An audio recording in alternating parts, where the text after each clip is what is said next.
Welcome to another Friday night live stream. Thanks for joining us, everybody. We got our special guest, Mr. Ozark Spirit, here with us tonight. We got some more guys probably coming in and out. Kyle's going to be just a little bit late, and but he'll be in and out. He's got a haul of kit around tonight, so we thank everybody for being here and. I'm showing 0 people watching. I think I know better than that because we got more comments than that. So, how's your week been, Chico? Oh, it's been busy, pretty busy, hot and humid. But as always on at the business there gonna be our guest. And like he said, Kyle will be here also. It's been a little rough though, but we're gonna make it. Fridays are always our wind down time, and I'm happy to be here. So thanks, brother, for having me as always. Well, man, we can't do it without you. So, welcome, Mr. Ozark. Thanks for joining us, sir. Hey, Jimmy, you're welcome. You're welcome. I'm glad to be here. Thank you for the invite. We're honored to have you on with us. Before we went live, we were talking about football and basketball. I'm so fed up with college basketball from my Georgia boys. They just can't seem to get it in gear and get it going on. But it's because your football team's sucking up everything. Well, you were talking about Arkansas hiring a new basketball coach, and I'm used to Arkansas being a power in the SEC in basketball, and yeah. Yep. Back in the old days of Nolan Richardson, the 40 minutes of hell.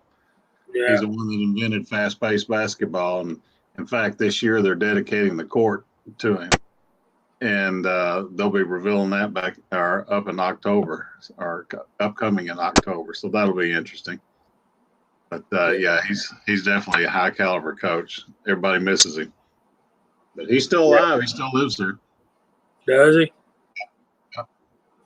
Yeah, I always enjoyed that brand of basketball, but I don't know what Georgia's going to do about a basketball coach. I mean, we got a guy over there, I think. I don't even know. We had Fox for 7 years, and he never could get it off the ground real well. You got that right, Fuzz. They just can't hit the hole. And yeah, Georgia Tech basketball program was always real strong in the state of Georgia, and they just kind of fell off the side of the earth. And they're in trouble for losing, apparently. I don't know. So, and that went Chico. Yeah, he's been having internet problems all night. Yeah, he'll be back in a few minutes. He'll probably have to go upstairs or something, get closer to the router.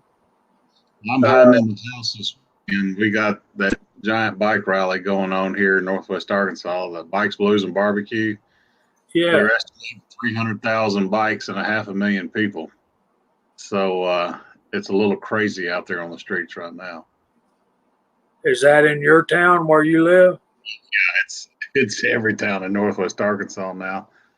But it's the largest charitable bike event in the country, and like the 3rd or 4th largest behind Sturgis and Daytona. I believe it passed the one in Vegas. So it's quite an event. Starts on Wednesday and goes through Saturday night, and there's a little spillover into Sunday. But yeah, it's kind of crazy. I kind of hate motorcycles for I'm a biker. I'm in Christian Motorcyclist Association, and our home office is right there close to you. It's in Hatfield. If you know where that is. It's only about 10% of the bikers that piss everybody off. But when you got 300,000 bikes, that's 30,000 assholes running around that aren't normally here. I know that's right. Yeah, so maybe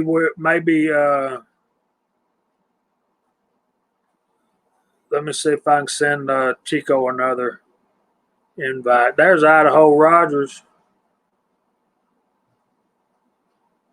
Willie wants a link.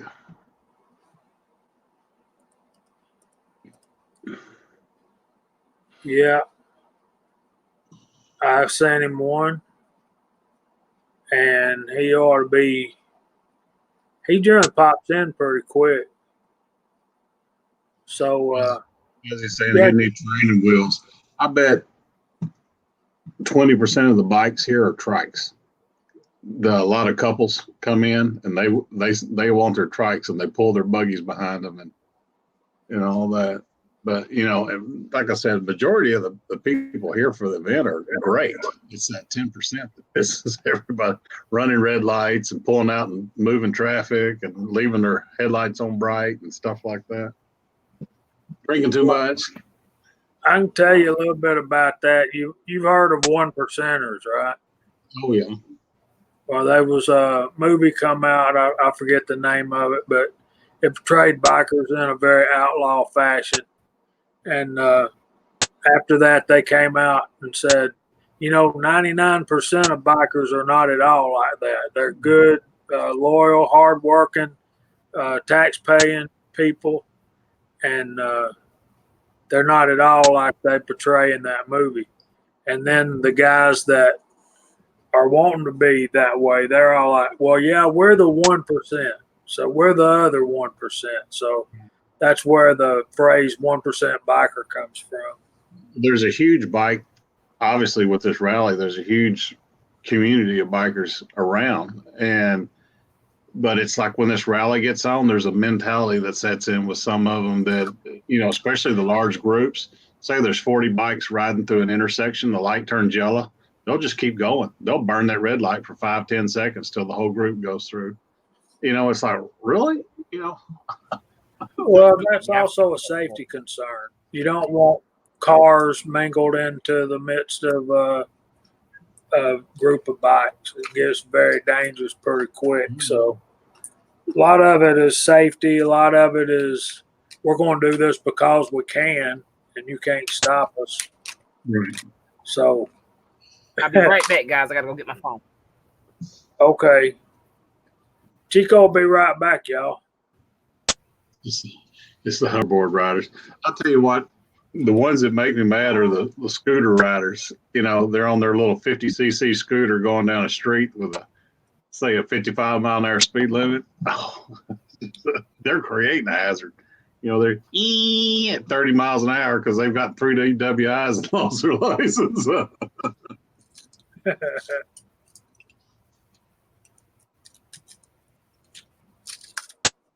Yeah, Echo, you're right. Bikers are generally, I'll say this, they're probably the most generous group of people that I've ever dealt with. They raise these bike rallies that they have, these rides, the charity rides. They're just there's tons of poker runs and all that other stuff going on, and all those those funds go to charity. They raised like $2 million for charity last year, which is awesome. But like I said, it's just the 10% that frustrate people. There's Jim in the side chat.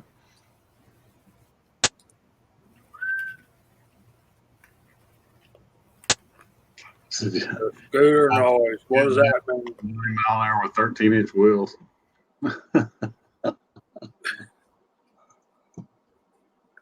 Isn't that called a Volkswagen?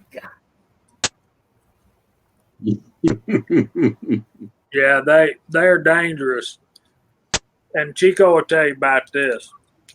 There's a lot of not quite 1% groups, but there's a lot of motorcycle clubs in the Atlanta area that mostly do ride what we call crotch rockets. And that's the ones Idaho are talking about. What they'll do is part of their initiation, they'll come on to I-285 at one exit and literally race all the way around the perimeter back to that same exit. Or sit there and do wheelies for a half a mile. I've seen that going down the highway. Yep. And Chico gone again. There's Thorzax. Hey, buddy. Dave. Michael. Well, let me just run down well, that's Chico's job. Hey, are you going to get that straightened out so you can run down the side chat? Yeah, I think I got it straight. I switched connections to my phone hotspot, and I guess I had to sign off and do it again for it to connect. But yeah, I definitely will. Let's see.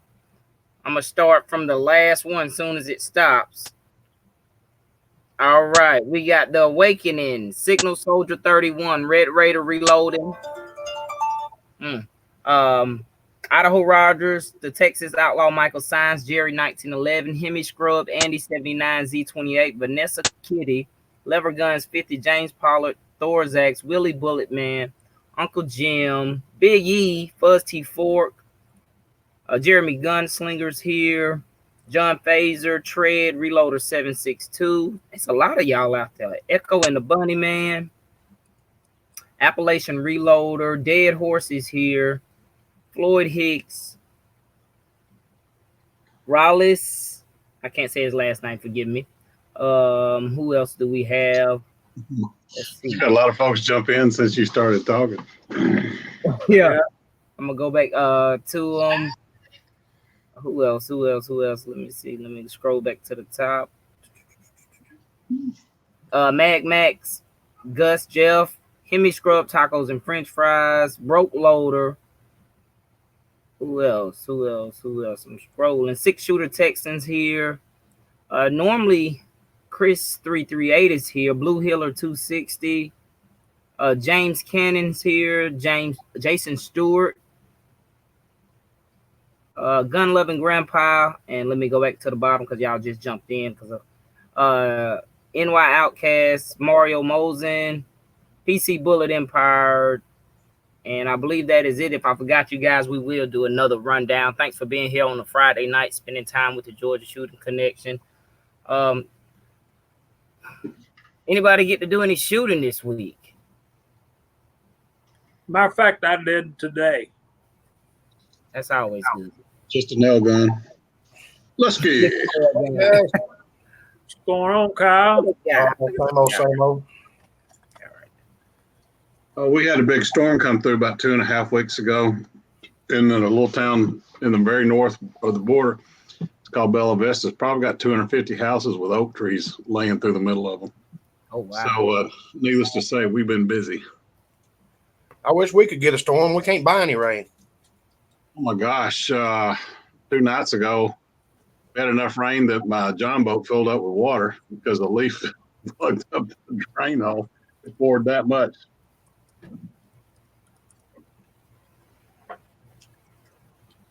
6-Shooter Texan. I shot my 30-30 today. We got a little bit of footage, so hopefully I'll have my first 30-30 shooting video with some targets up. I was shooting MCK's 110 grain bullets that he sent me, but after they were powder coated and gas checked, they weigh about 116 grains. I'll tell you what, you load those FTXs in that 30-30, you'll be a happy camper. That's the most accurate 30-30 bullet I have found. I got them. Jamie, I heard you talking about Georgia Tech basketball earlier. They are in trouble.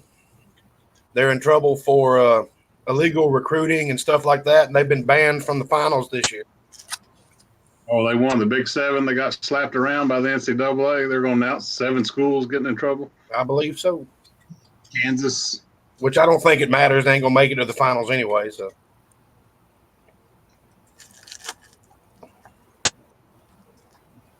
Kyle, how was your week, bro? Hot. Yeah. When you're on the beach, hot is okay. Well, I wasn't on the beach this week. That was last week, brother. Let me try to get the live chat up here. You know what I'll tell everybody, and I'm sure y'all know, but on Midway, that press, that Lyman American 8, if you missed out on getting it on clearance, you missed out because it's back at regular price. So I was on the fence about getting one. I was like, I need to get one and put it away. But yeah, so I checked today. They back up to like 230 or something like that. So I know PC Bullet Empire's here. How's your press doing for you, brother? You still enjoying it?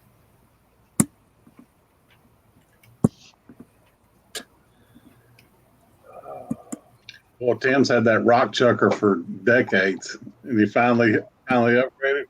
Yeah, He bought the Lyman All American 8. that was a good price on that press, man. Now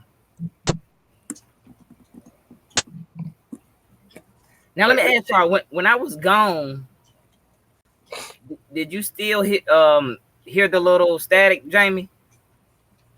Yeah, I think so. Okay, I was making sure it wasn't my stuff. Hey, Mr. Ocean. All right, let me get on the ball here. I thought you was about to say soapbox. That too. Okay. Jamie and I were talking about over Labor Day weekend was the last time I did some shooting, and I think I put it on the on Slack. Bass Pro Shop had a 10-inch steel target with stand, a breakdown stand, on sale for $59. So that AR-15 round target. So did some shooting there, and that's where we tested out the 30-30 with those FTX, and that 30-30.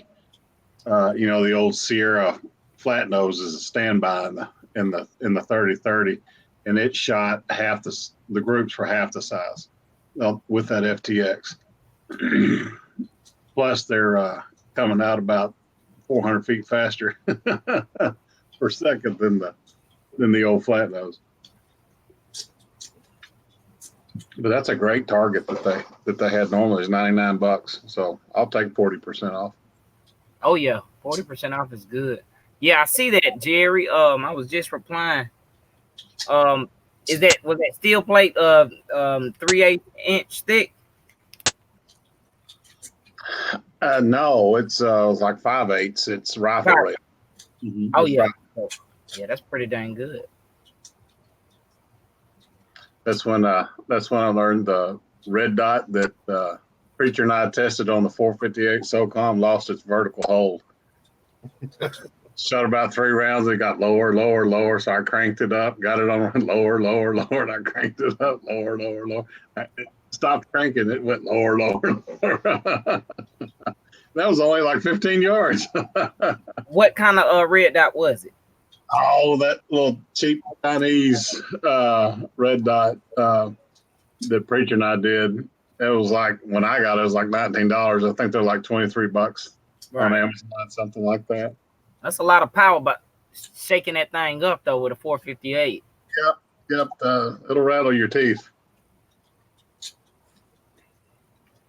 But I had it on my 300 blackout, so what I was shooting was not Right. kicking.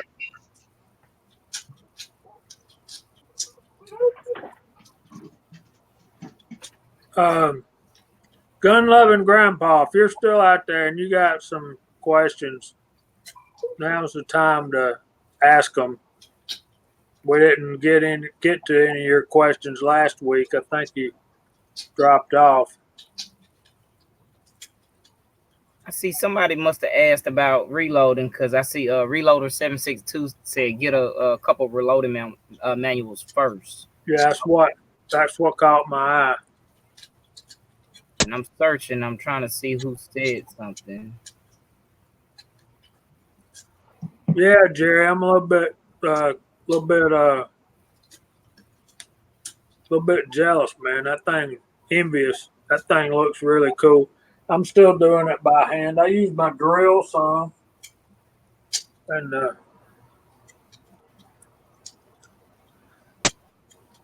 so is Lever Guns 50 still out there?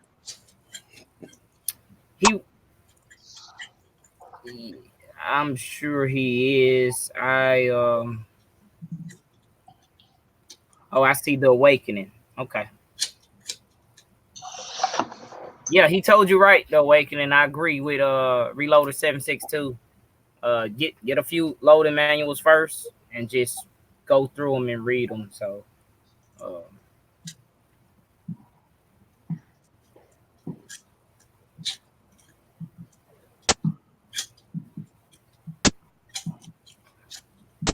Yeah, I'm ready for Miss Vanessa to start making some reloading videos. She doesn't have to show her face.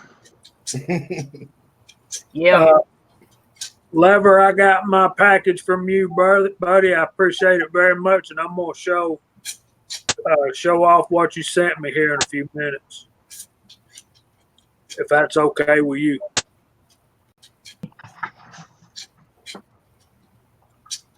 What book to start off with? I'd say right here. You know, the handbook of reloading basics. You know, it's I don't know, you can pick it up on Amazon for about $8. But it's a good starting book right here. I think I've probably given a half a dozen of these things away to people who were interested to see if they're even interested in reloading. So that's the direction I go with. I like Lyman's book as far as education goes. The Lee book is like reading a Sears catalog about Lee products instead of education. The Hornady book's a decent read too on the front. John Fraser got a good question.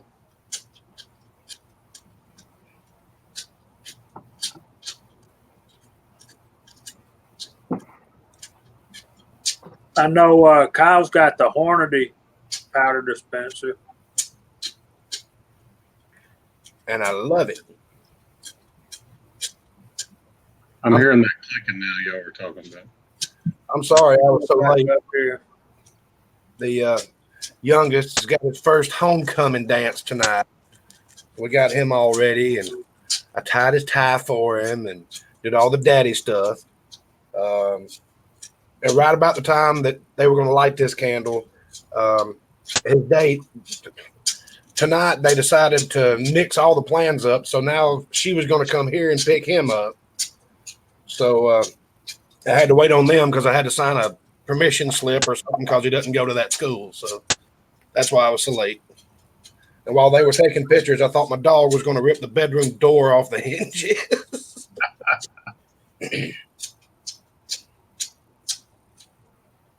The Awakening, any and all of them you can get, particularly the Lyman 50th. Mm-hmm. Yeah, you can't go wrong with the Lyman. Yeah, the Lyman 50th or the Hornady is pretty comprehensive. yeah, Well, I got both of them. I've got the Hornady too. The one with the big X on it. Yeah. It's in the back on the bookcase. If all you're going to load is Hornady bullets, which I know, like you said, the Lees like reading a Sears catalog for Lee products. So's the Hornady. It's pretty much, this one has pretty much only got, well, it does only have Hornady bullets in it. I was talking about the education part on the front end. It's got pictures. But that book that Ozark showed, I read that book when before I bought a press. I read that book. And you know what? I'll give everybody advice if you don't know. If you're so lucky to have a Ollie's discount surplus store in your area, Ollie's. It's like Army surplus, but they sell like everything. They've got a good literature section.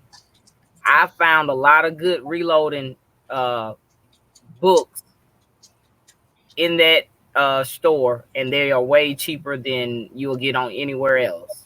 I got Jamie one on a case conversion, but those books are that they have some like beginner basic reload and stuff, but it's Ollie's surplus store. OLLIES. If you got one in your area, I'd go there. You'll get them fairly cheap. You won't get a Lyman or nothing like that, but you will get some. I'll get you one to show you. And I've heard those little ones that you can get at Cabela's that are caliber specific. I've heard those have got amazing info in them. These little jobs right here, Exactly. Yeah. they're like $4. But this one right here has got 2,700 loads in it right here just for 40 Smith and Wesson. Jesus. They're pretty comprehensive, and they have all the SAMI specs in them too. That's what's nice on the front end. Mm-hmm. Willie, I think what you're hearing is my dog eating peanut butter out of one of them Kong balls. No, man, that little snap thing's been going on since before we went live. Oh, I can't hear it over her.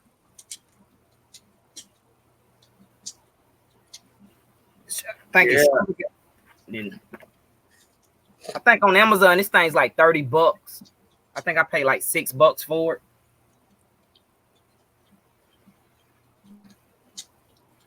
And another thing is, like Jamie said, all of them you can get is what you should get.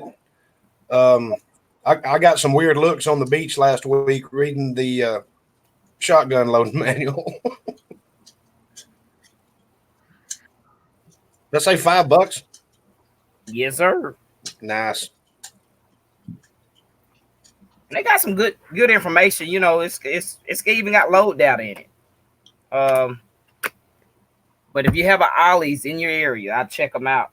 Then I got this one because I'll be doing this soon. And I think it was like all these books was less than $10 each. So they got some good stuff, but you can get deals on Amazon and stuff like that. And I read them. Pay for retail now. Finding deals, yeah. So I bet the Snap-on guy hates it when you step on the truck. Oh, man, I ain't stepped on a Snap-on truck in about a year. Look, when I first got in the industry, everything I bought was Snap-on because I wasn't a parent. It was only, myself. So I bought, everything that was the most expensive. And because they come to the shop and see my big Snap-on box and they try to get me. I'm like, dude, I got everything I need. Like, I don't need nothing else. But when I was still out in the shop, come out to the truck. I was like, you ain't got nothing I don't have. I got more than you got. I've been doing this for 25 years. I'm done. You need a flatbed truck. Like, nah, I'm good. Box, you got plenty. Yeah, I'm sure I send the people on a lot of vacations.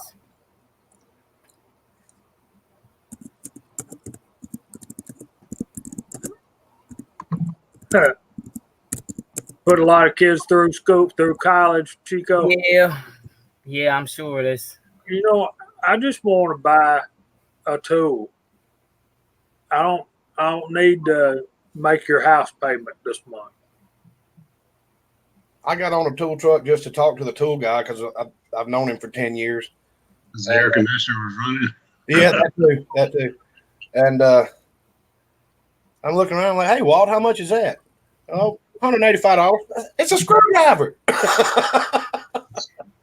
You remember I was telling you that I know Walt. He used to be my tool man when I was at the other shop, and that's crazy because you talking about the Matco, right? Yeah. Walt, I forget his last name. Campbell. Yeah. He's a gun nut. Yeah, he is. So that's why I go out and talk to him a lot. Now, some of my tool guys carry ammo on their truck also, so I'll get on there sometimes. Like, let me get 2 boxes of that. Yep, just put it on my tab. Yep. Give him $10 every week until it's paid for. It was that way. It was that way in Vegas. If one of the other mechanics in the valley wanted to sell guns or something like that, the Matt guy just ride around with him on his truck, had ammo over here. Well, what have we done reloading? I loaded up MCK's 30-30 bullets and the ones that Jerry sent me, the Barry's bullets and 30-30. I didn't get to shoot the ones Jerry sent me. Chico got some 357 Magnums, huh? Yeah, I got some. This is the cranky bullet right here, the Arsenal 359 155, and I can pull it out and not pull it out. I got one that's not loaded, and I've got Reloader 762 sent me these. These are a Lee 125. So I got like some loads with those using tight group again. I know a lot of people, when I first started loading this, a lot of people was like, I guess tight group's not traditionally used with 357 Magnum, but it worked for me and it's readily available. So I'd like to use stuff that is readily available just in case, if that makes sense. I'll say this much about that. Yeah, Cranky, the brass prep never ends. Tight group is it's very low volume in a 357 Magnum case for the charge, but the best quality about tight group is the way that it doesn't take much of a flash to make it all at night. Right. That's its 4-point. Its main selling objective. Oh yeah. And I think I've loaded up some 38s, but I don't think I've ever loaded 357 with it. Yeah, and I found a lot of people. Well, I found a few people loading up some 38s, but I was just like, let me just do these with this 357. Well, while Lever Guns is here, let me round up some stuff. Y'all carry on. I'm gonna stop my camera, but I'll be able to hear you and talk to you. Sure, no problem. This is the Cranky bullet. I don't think he's here. It's Arsenal. Ooh, He's here. So it is let's see. I think it's like a lineman. Well, it's sort of like a lineman. I don't have the best camera. And then Reloader 762 sent me these Lee 125s. They got 2 lube grooves on them. So I loaded some of those up. Both of them are flat point. So what a Rossi. The difference between those 2 bullets is though the height. So one is a little midget compared to the other one. So I'll be testing those out and doing some more like ladder testing, and I got a lot more bullets to test out. I've got a video. I ain't even loaded up yet, but when I did that vintage, when I got all that vintage primers and stuff like that, I know I gave Kyle some of those shotgun primers. They were vintage too. I had a lot of brass, and I was going through prepping the brass, the 357 Magnum cases, and I found 64 cases that were primed. So I was like, it was dirty and stuff. So what I did, I sized one because it wouldn't fit in the chamber of my Rossi. I sized one, put it in the chamber, and fired it. And it felt weak. So here's a question. Is there any definite way that you can tell between a Magnum and a non-Magnum primer without having the box? I think not. To tell you the honest truth, I don't think there's a difference. Okay. I think they put it in a box so they can charge you an extra $2 for it. Okay. I mean, that's just my opinion. Ozark, what you got on that? Huh? What? I was reading some chat. Sorry. Ozark, do you think, is there a definite way to determine a Magnum primer from a non-Magnum primer? Not by looking at it, no. Some Right. of the brands have different color. The little paper on the inside's a different color, but other than that, Do you think that there's a difference in primer and regular or standard and Magnum? yeah. I think it especially in pistol, it's a bigger difference because your volume's so much lower. But in rifles, it depends on the powder. It's a harder to ignite powder. Some of the bigger stick powders, especially when you're getting into 7 mag and stuff like that you need that Magnum primer just to ignite it. You're not going to get a lot. The difference isn't in velocity. The difference is in lighting that powder efficiently.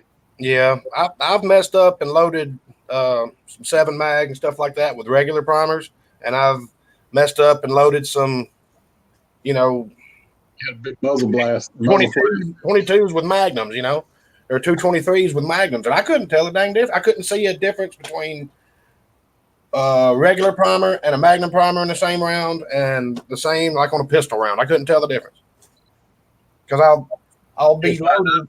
Powder in those big magnums. I use or when I'm loading, I keep all my components on the bench until I'm done. That way I know what I'm using. Well, I loaded 100 9mm, and I looked on the bench. It was small pistol magnum. I'm like, I don't even own any small pistol magnum.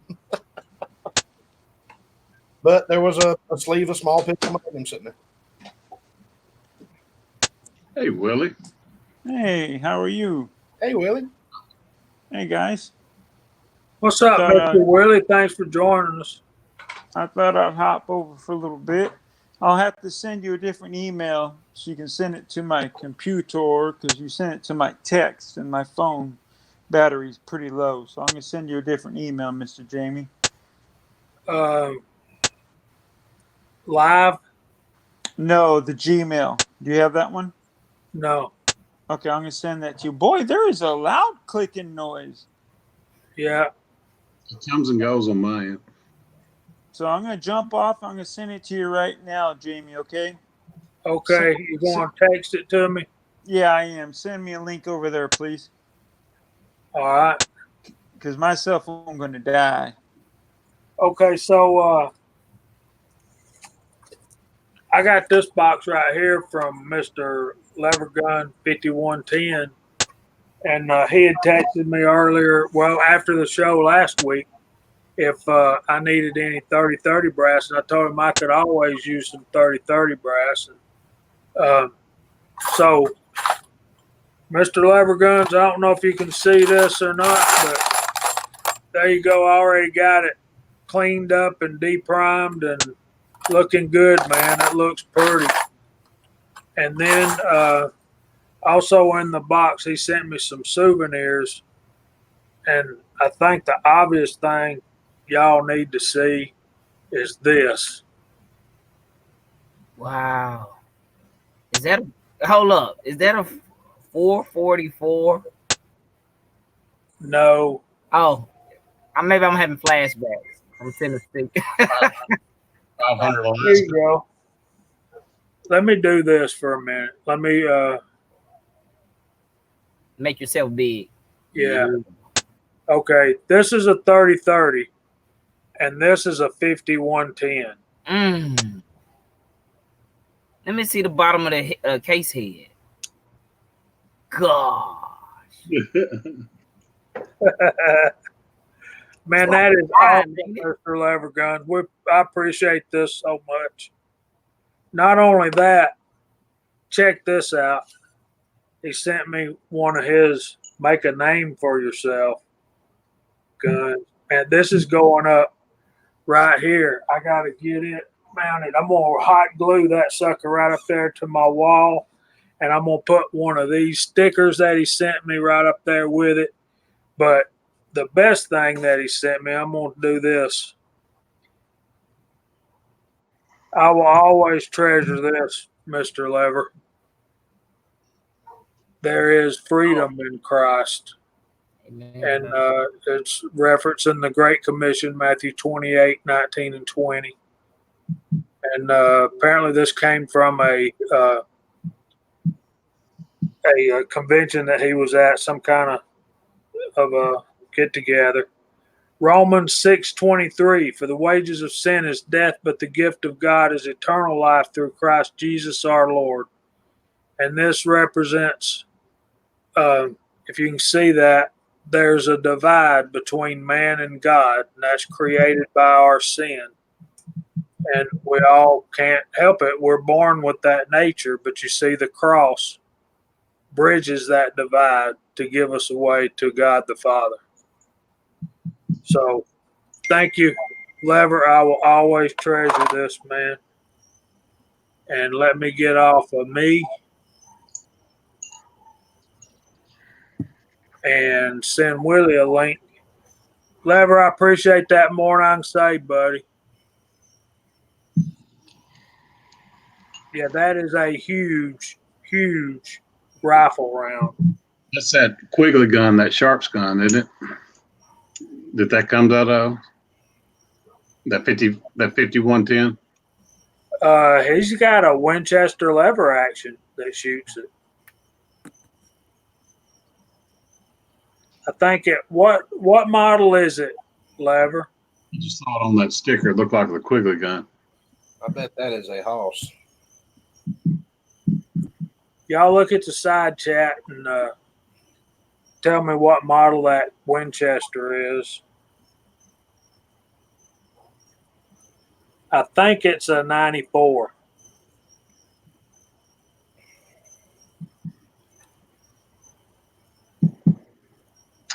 Tred's got a question he's asked me.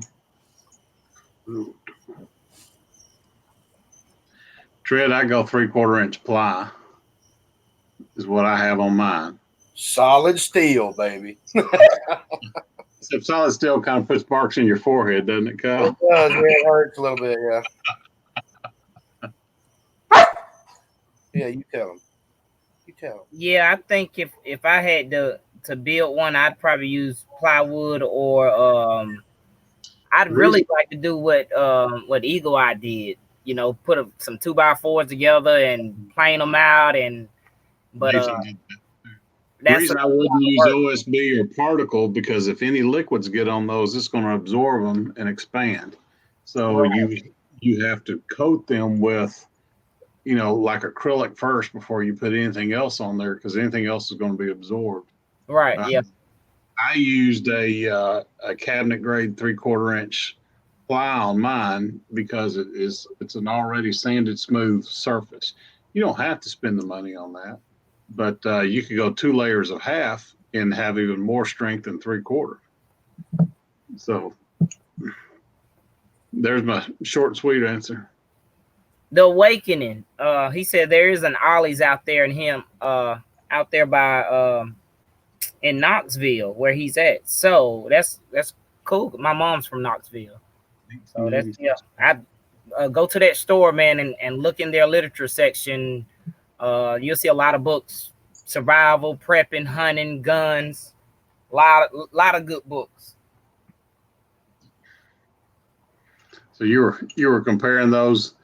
My brother-in-law has that Quigley gun. That's the 45-120. There's a 45-70. Comparing the two. But, hold on, man. Hold on right there. There you go. A lot of people have held a 45-70 in their hands, and that's the base right there together. Oh, get onto the camera. But that 45-120, especially when it's loaded with black powder, it's a mule. It is a mule, and it's got one of the actual Quigley guns made from that company, and I believe in Wyoming. And it's a beautiful, beautiful piece of hardware. It's got the peep sight and everything, but when you load that sucker with black powder, it hurts. Really? I wouldn't have thought that. Well, I've shot a 45-70 single shot with black powder, and it's just got more wallop to it. Black powder burns faster than modern powder that way, and yeah, you feel it.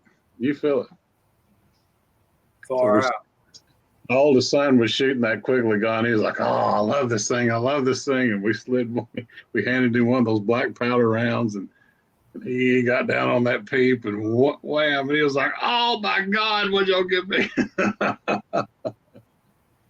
Well, we got Charlie Irby. Thanks for joining us, Charlie. Good to see you out there. We got just a ton of people.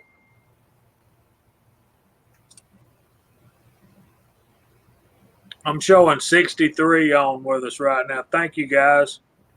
Thank y'all so much for coming out with us tonight. I'm going to send Willie this invite again.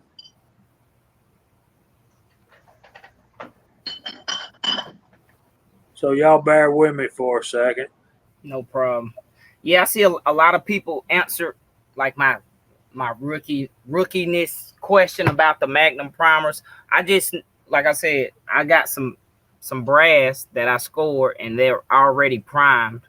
And I kind of knew there was no way to look at it and tell if it was Magnum or not. But when I loaded a couple in my Rossi, they sounded lighter than my small pistol primers, and it could be because they're old. I don't know. Probably depending on how they were stored, I'm not sure, but they sounded real light. So I was like, I don't think that's a Magnum primer. But some people said the pressure, the energy is different. Some people said the spark is hotter. So Yes. thanks all for commenting out there. And hotter spark equals more energy, but a lot of that has to do with case volume. So, a 9mm case versus, say, a 300 Win Mag case, there's a lot of difference in volume there. So that hotter spark is to ignite that powder on those slower burning powders. Charles Irby said something. He said generally the Magnum primers are 2000s physically taller too.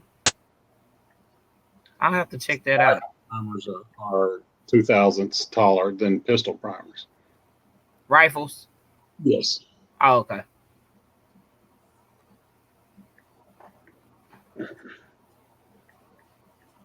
Eagle Eyes out there. We got new people jumped into the chat.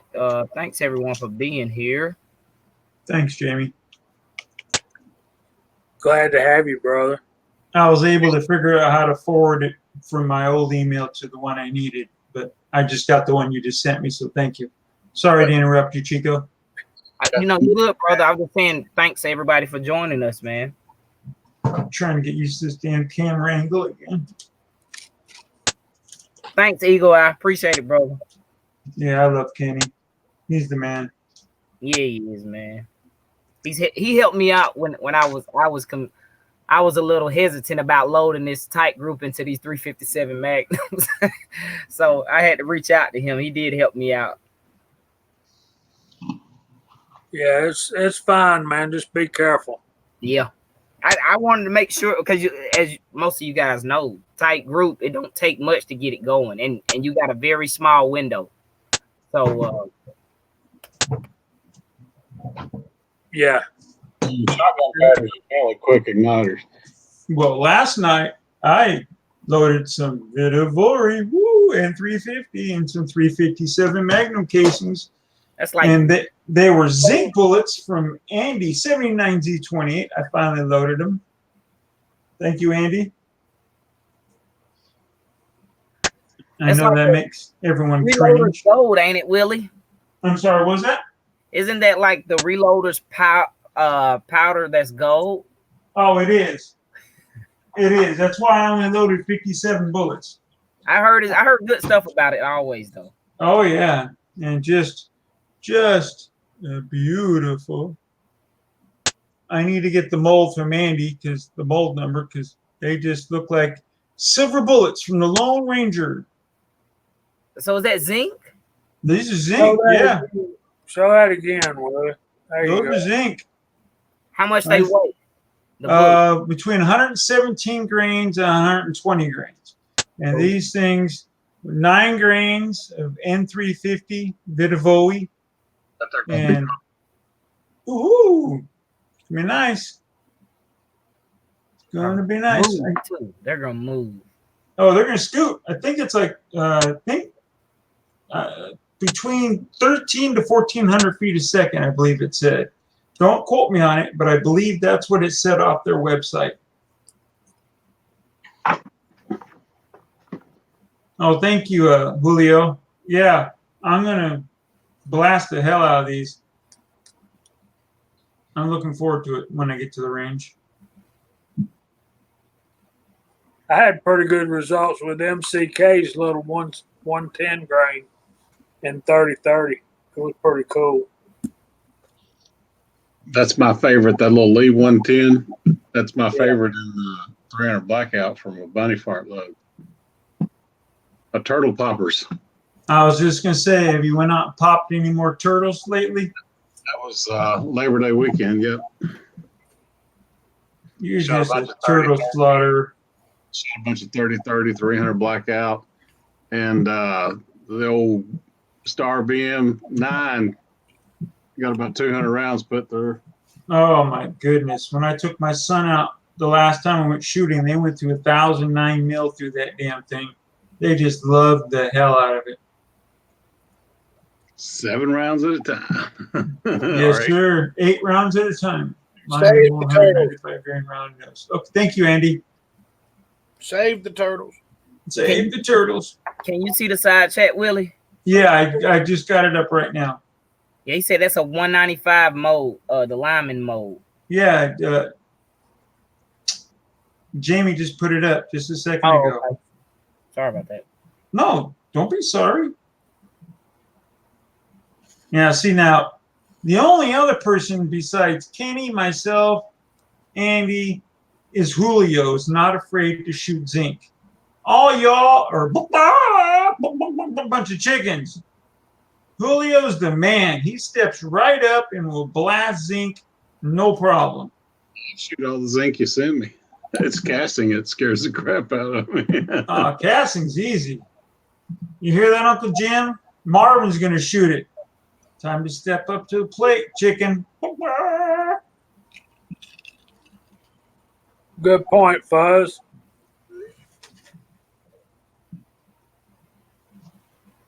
Yeah, true. Yeah, Facebook Marketplace. Marketplace is a good place to find it. Yeah. Yeah, I do let go and offer up a lot. At least they have it in California. I don't know if they're out there by you guys, but that's what it's called. And it's just like the Facebook, marketplace. Just stuff people are selling, and I like it because as Californians here, no, reloading's bad, shooting's bad, so the prices go down, and I scoop up what I can. And I noticed like on the Facebook marketplace, because I don't know if y'all noticed, Facebook is they're iffy with their stance on guns and stuff, right? So when I'm searching, I search a few different ways. Like if I put in reloading supplies, it don't pop up with a lot of results. But if I do manufacturer specific stuff, like if I type in lineman, that's it. It pops up. If I type in RCBS, stuff pops up. And so if I type in reloading equipment, I may get some results, I may not. So you got to play around with it on the marketplace just because of their probably their policies and their restrictions on stuff. So, but good deals to be had out there for sure. I do that too. And like you put in Dylan, and stuff pops up, but only Dylan anybody resells is that B press, that pistol press.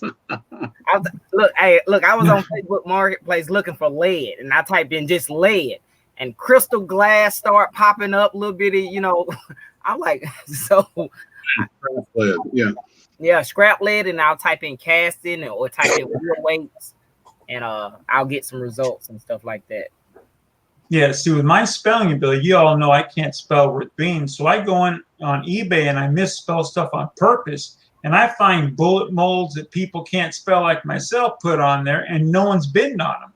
That's how I scoop up a lot. I mean, I don't know where it is right now. I got that 4-cavity 357 mold steel for $60 because no one was bidding on it. With handles, alignment, I got it for steel. And yes, it's Tin Man's fault. How do you say that, Kyle? Say what? Jewelry? Jewelry? Jewelry? Jewelry? So, Tin Man, did you do that on purpose or was that a typo?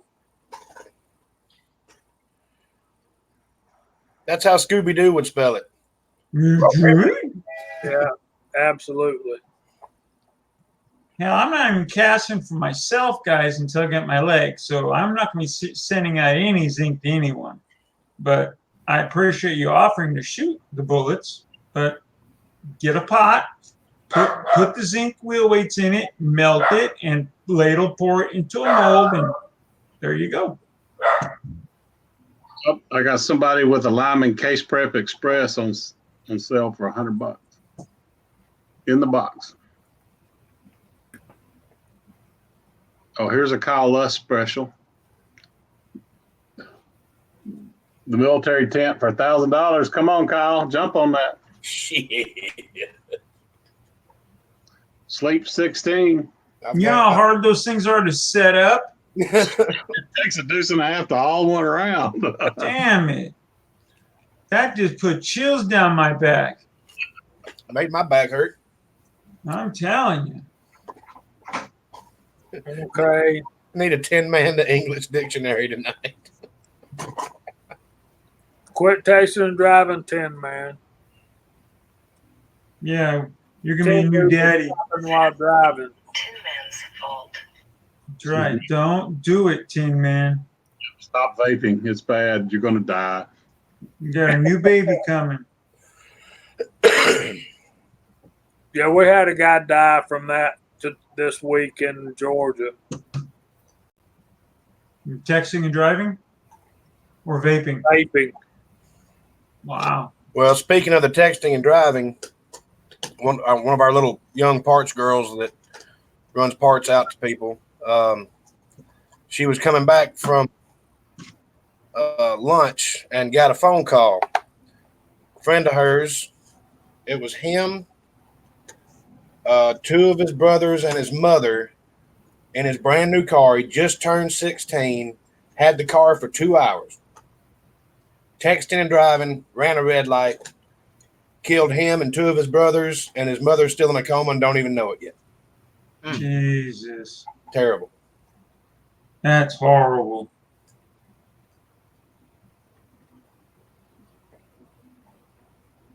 And again, I'd like to say to Mr. Pollard's son, graduating top in the military. Hey, Kyle, Yes. here's your party bars for sale. I already got a boat. I don't need another one. Stuck on the diesel. I didn't know you had a boat, Kyle. Me and my buddy pretty much went in halves on one, and it's nothing but a big money pit. That's what they are. Does it have a keel on it? Exactly. No. Chico would be out there with a chainsaw going, let's cut it up. Like, man, you don't need that boat, man. Donate it to a good cause. I got a neighbor with an old piece of crap sailboat in their backyard, and I was like, I will haul it off for you. Damn right. No charge. Bit by bit. I tried to get one out of my son when he first bought his house. Neighbor down the street had it, and they were trying to get rid of it. And I'm like, I'll haul it away for free. I said, I'll gladly haul it away. 800-pound lead ballast in it. So, But needless to say, I was that short from getting it. Oh, well. I'm sure I would have messed up a couple of chainsaw blades chopping it all up, but it would have been worth it. I was everything well worth it. Thor's axe. It's very funny that you say that because I was on the back porch a minute ago and it's still probably 90 degrees out there. Feels like it anyways. Humid as crap now. nope, tread. There's no rust in it. It is lead. Where's the weather here? Where's the weather? That's a fact, John Frazier. The happiest 2 days in your life with a boat are the day you get it and the day you get rid of it. And what does boat stand for? Just add another 1,000. Break out another 1,000. I was upset when I had to get rid of my boat when I was moving here. I really loved my boat. I'd be upset if I had to sell my John boat, my fishing boat. They're worth every penny you pay. But yeah, when I sold my deck boat, you know, once the boys quit wanting to go the leg and do all that, I didn't shed a tear when I sold that sucker. No, it would be nice to have a John boat. You can just pull up and dump it right into anywhere. No boat ramp needed. Just you're in. Yeah, get you a little 10 or 20 horsepower gas motor and a trolling motor. 25 horsepower on 16 and a half feet long. We had one when I was a kid. Me and my dad went fishing in. All we had was a 36-pound thrust Minn Kota trolling motor and 2 deep cycle batteries. Go all over the lake. Mine's a War Eagle. fishing or duck boat actually, but the gun box along the side, I've converted it to a live well. So when you want a gun box again, you just put 2 boat plugs in it and throw your crap in and go. Yeah, I'm like Tin Man. The SS Buick LeSabre. Mine was a '72 Chevrolet Impala. It was a boat for sure. I love those old cars. Your yachts. 78 Chrysler Newport, It's a big one too. 26 and a half feet long. Man, I can't remember the Cadillac I had. Mid '80s Cadillac. The thing was a land yacht, front wheel drive. The thing was just horrible. And DeVille's the biggest car I've ever driven. Had a 500 cubic inch engine that would go like 0 to 60 in about 5 minutes. So the car weighed so much. You could put 4 people wide in the thing. Yeah, but you have no worry about someone slamming into you. You know you're surviving. They're dead, but you're okay. Big Al, you won't do, brother. I love you. I think when it gets to that point, yeah, you're right. It's time to sell that sucker. Oh yeah, Big L's the man.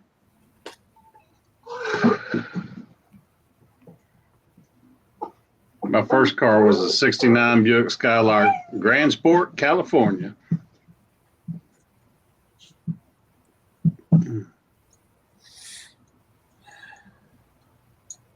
'67 Pontiac. Yeah, mine had a Pontiac motor in it, 455 Pontiac motor in it. That, yeah, you could watch the gas gauge go. Oh yeah, Pass every time at a gas station. Quadrajet. especially when you open that secondaries. That Quadrajet had that big old silver dollar secondaries on it. As long as you stayed out of secondaries, it got good gas mileage. Oh yeah, because the primaries were like pencils. The secondaries were massive butterflies. When you open the floodgates. Yeah, they were as big around as a 5110. Yeah, that's right.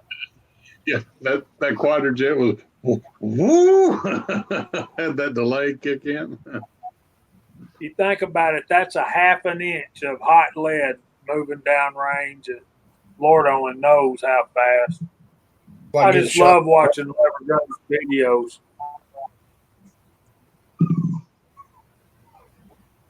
Do what, Kyle? Did you say something? Getting shot with a lug nut.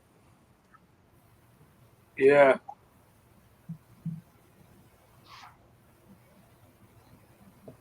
So Willie, let me ask you, when you were shooting those zinc bullets before, did you get a chance to chrono them? No, I've never chronoed any of my zinc bullets because every time I went out, it's either in an indoor gun range, which I love shooting zinc there because I think they're getting lead, and number 2, the gun range wouldn't allow chronos in the pistol range. So I have not had the chance to ever chrono any of my zinc, unfortunately. Now, I did go with Kenny on the rifle range, but I don't remember what the speeds were at all. You know, when Kenny was down here in California, we shot a bunch of zinc, but I'm sorry, I know. It was a tie. There's your good topic, fellas. Jump on that one. Okay, I'll go first, and I'll tell you what's gonna be safe for a new reloader. That CFE pistol. I think that's the first powder I tried, and then the next one I tried was Tight Group. But the Tight Group, the window is very small. The charge is very small. That you got say if it's 3 grains, you can go from 3 grains to 5 grains. That is it for 9mm. Now that may not be the charge, but that's how small the window is. But I do like CFE pistol. It's a little more forgiving. What you need to use is what's available in your area. True. You know, That's a fact, yeah. And I know both of those powders that I used was available at my local Academy Sports. So, Buddy, what are you? For 9mm, Bullseye and Unique, but I love Bullseye. Just love Bullseye.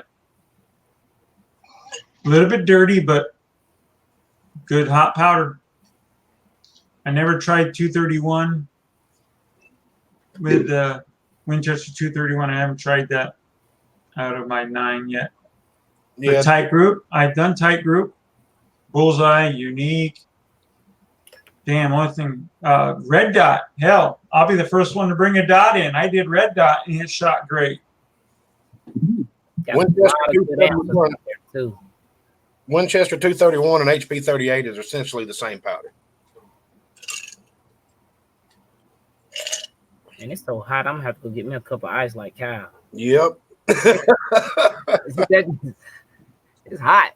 I'm being a good boy tonight. Cheers. It's hot here in California. I can guarantee that. That AC is pumping. Just pumping. I went to pick my son up tonight. I only got one because one of them's doing homecoming at his school, and he's the videographer for the school. He does all the football games and everything else. So he's doing that tonight. On the way back, it rained like somebody pouring it out of a boot all the way until I got a mile from my exit, and then everything's bone dry.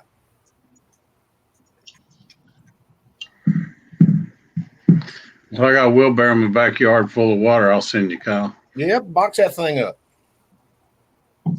Yeah. I'll tell You know what? water. Don't ask Kyle to ship you anything there, Marvin. Don't ask Kyle to ship anything. My box has been in the back of his truck for 2 months solid now.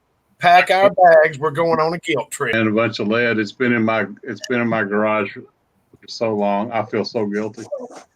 Hey, this is Jerry Pollard right here. I've had before my leg got cut off, and it's been sitting here.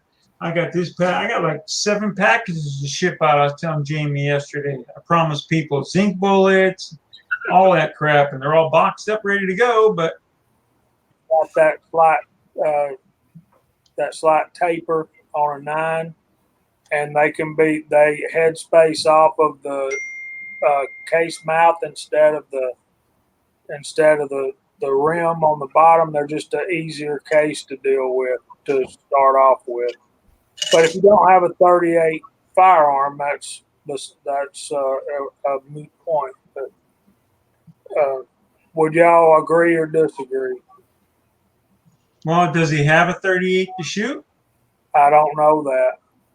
Because if he only has a 9, then he's kind of stuck. But you're right. I'd start with the 38 special, absolutely. But if he doesn't have it, then kind of stuck. 9mm ammo is so cheap. It's not much savings to load it unless you're casting. Yep, that's the only reason I reload 9mm. I mean, you can go. Well, Chico ain't here. I'm about to say ask him. He'll tell you right off the top of his head how much 5 cases of it is with tax. But Oh, I'm here. 5 cases of 9mm ammo. yeah, what is it, like $9 a box? Last I checked, like 19 cents a round. I think you can reload it with jacketed bullets for what, 17 cents a round? Here's Yeah. a good question. Yes, that is one you want to reload for sure. Oh, yeah. You want to reload that. Absolutely. That's what I'm reloading right now, Big Al, for my Yeah. Rocky. And I'm enjoying the process. Yeah.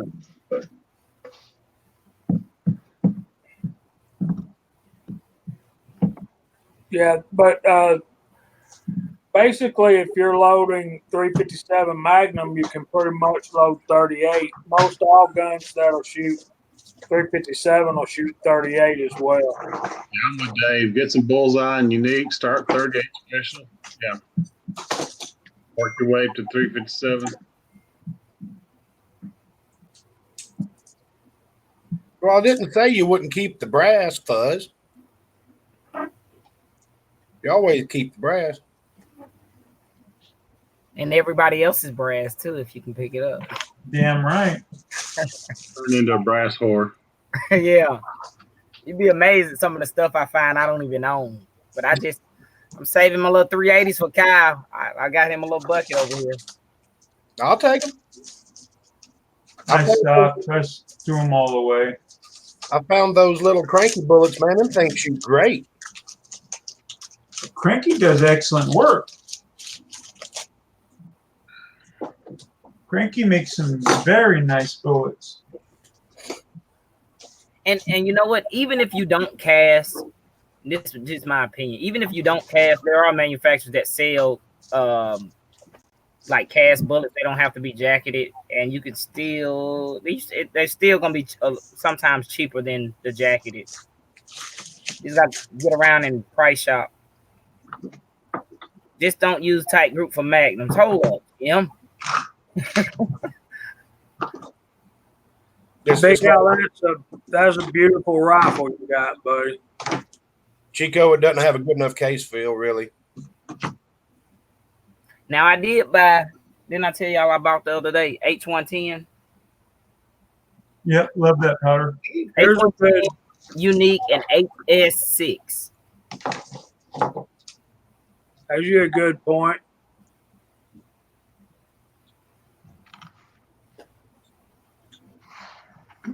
Just don't crush the donuts. Save the donuts. Save the donuts. Where the hell did I put this down? I need to win the lottery so I can get all the guns that I want to reload for. Amen. Yeah, I need some 50 BMGs to start reloading. Well, Big Al, find yourself another range to go to, brother.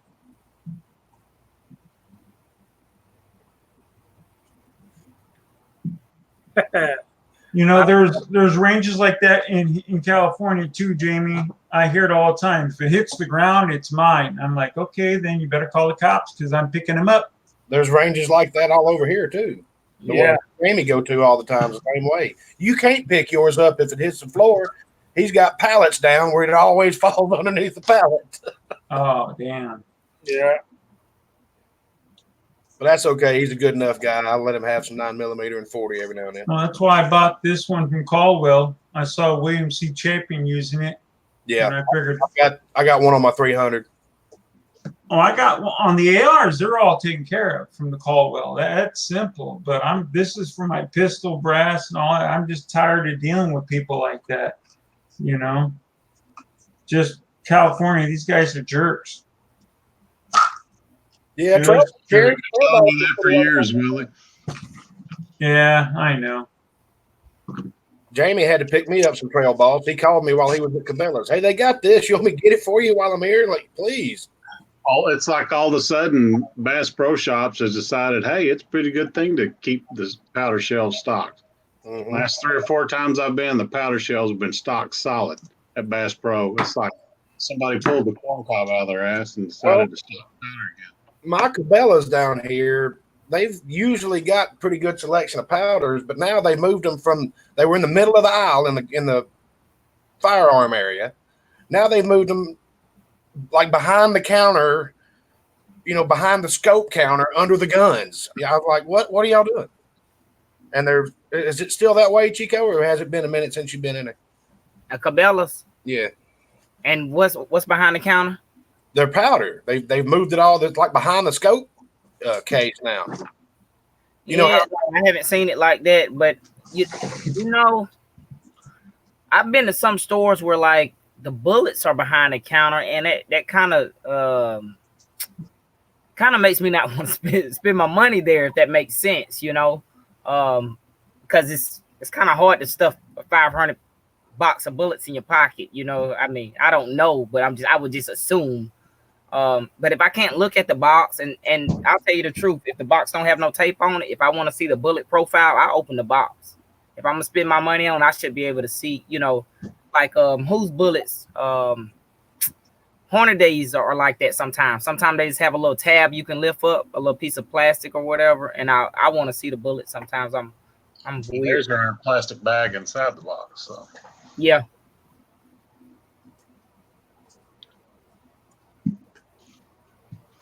Chad, I was typing this, but I'm going to say this out loud. I was looking for that item I was going to ship you, but now you can pound salt, and I'm going to keep what I was going to ship you. That's calling the kettle black. So deal with it, Tread.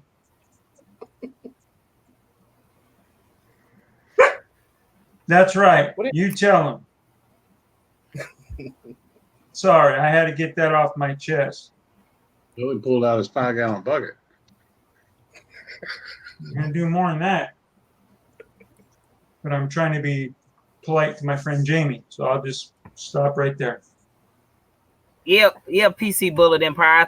I think that too. Like I said, my main reason for this tight group because it's readily available at every gun store I go to that sells reloading components. When I bought that Unique, I was going there to buy 2400, and the guy who was helping me, he was like, "Oh, you looking for the Ram, huh?" I was like, "Yeah, I'm looking for the Ram," and he said, "We're out of it." He said, "I've been looking for some too." So 2400, most places has the Ram on the bottle, and so that's why I did that tight group. Like he said, it's got that written on the bottle for one of the loads for 357 Magnum. When I bought my tight group, it was when I bought a pound of it when I could find it. That was years ago when stuff was hard to find, and I loved it in 9mm. It was the greatest thing I'd ever shot, you know. And went back to the store for something. It wasn't even a big box store. Well, hell, Chico, it was Troop Prep right there by Highway 5. Yeah, I go there. They had an 8-pound jug of it. I said, "I'll take it." I've been shooting out of that same jug for about 4 years now. Probably longer than that. Yeah, that tight group on the bottom for 357 Magnum, like he said, 7.5 grains with 125 Hornady XTP bullet. It's moving at $14.97.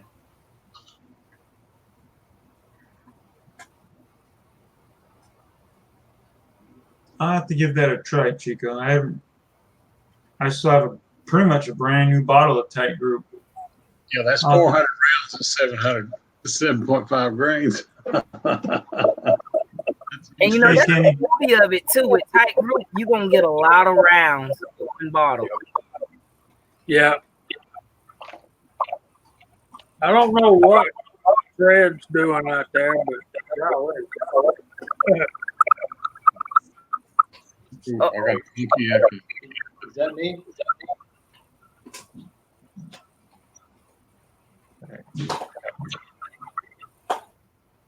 Oh man, I hope it's not me.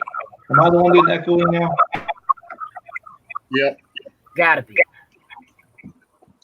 Dang it. Hey, Kenny, come in here messing things up. Hold on. Oh, I'll refrain from answering, Jamie. I will appreciate it. No, Just because it's you. Just because it's you, Jamie. well, I appreciate no scandals, no fisticuffs, no shooting. I guess That's weird. Kenny came on that echo, but he's muted. So yeah. Here, I'll mute myself because I'm going to say some choice words while I'm muted.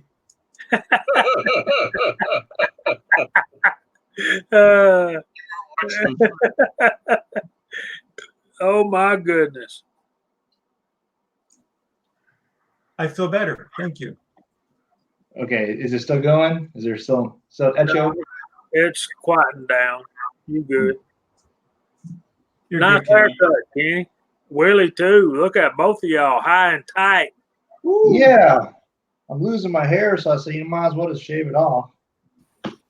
I'm waiting for that to happen too. Save me $20 a month or every other month here. You know how much easy it is just to put on a number 4 and just go to town and buzz? You just save like exactly what you're saying, Will. You just save yourself $20. Mm-hmm. Can't believe how much a haircut costs around here now. Buzz. Buzz. Oh man. Uncle Jim would not be happy with my reloading bench right now.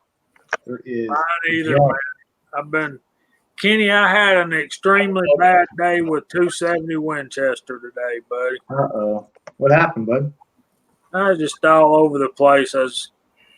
Number one, I broke my own cardinal rule don't adjust your scope after you start shooting at a target. So I got target mixed up, and the groups are all mushed, and got kind of some flat primers, and I think I overcharged. I was using 48.95. Went all the way up to, well, you'll be seeing a video on it here in the next week or so. Okay. Yeah, 4095 I thought was a pretty good powder for that. If not, I know Varget is, and it's another one that I remember looking at. One of the reloaders are a pretty good powder for it. One of them, 4064 is a good one. yeah. And I used some of the Shooter's World 4350 as well. I think it's going to shoot a little better. All right. I got like 5 of these made now. So I'm going to start shipping these off. Oh, those cameras you rigged up? Yeah, but me and Pat been working on. So Lever Revolution's what I like in 30-30 now. That's really cool, Kenny. You and Pat doing that. dude, it's mostly Pat, man. I'm telling you. He sent me all the parts. I put them all together in these little nifty little boxes. Well, you two smart some bitches to do that. Let me tell you, I'd be lost. Hopefully, I don't know if I should offer it because I don't have the time to keep building these things. So I might just give it a DIY instructional video or article on TRN to make your own. But it really isn't that much. You just need a soldering gun and schematic, you know. Yeah, you can do a video like JRB did. That's how I did all the PIDs. I just followed his video. He did a step-by-step video real fast. Yeah. Everyone can follow you how to make it. Yeah. Andy agrees with you, Kyle. And then PC said 16. And he also said AutoComp is the best. We're talking about 270 Winchester, Mr. Emperor. And by the way, I sent you an invite tonight, and I sent Uncle Jim an invite too. Yeah, if anyone comes on, Jamie, let me know in the backstage. I'll bow out for them to come on. Yeah, PC, I went to University of Missouri football game. I had to wear gold and I got a rash. So Damn. things will do. I'm gonna have to bounce in just a little bit and go. Oh no, it's only 9:20. Okay. Yeah, it's already 9:30. Oh yeah. You see that, Kenny? What Jamie put on the screen? Yeah, I'm not here to make a profit. If someone wants to buy the parts and I got the time, I'll put it together for you. For now, so it's still in a testing phase. That's why I'm trying to make a bunch and send them out to folks to test out. So.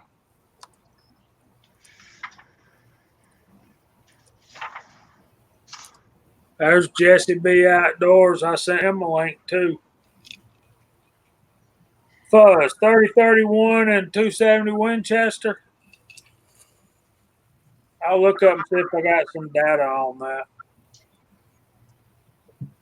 And Wes Covina's in the side chat, or he was in the side chat. Yeah. He kind of comes in and out because he works. Yeah, he's probably listening. Hey, brother, thanks for joining us. Listening in. Oh, he's a smart son bitch too. Him and Kenny, I'm telling you, he's banging really that smart. crap up. He's really smart with internet networking. Really smart. He's a good dude. He definitely is. I hope he's smart. Oh yeah, Pat. You bend over backwards for you. You need help. Pat's the man. Better to bend over backwards than to bend over forwards, right, Wes? Woo! It depends on what room you're in, but I can understand what you're saying. Yeah, he's there right now in the side chat. So, Jesse, you're really going to like H335 and 223 in your AR.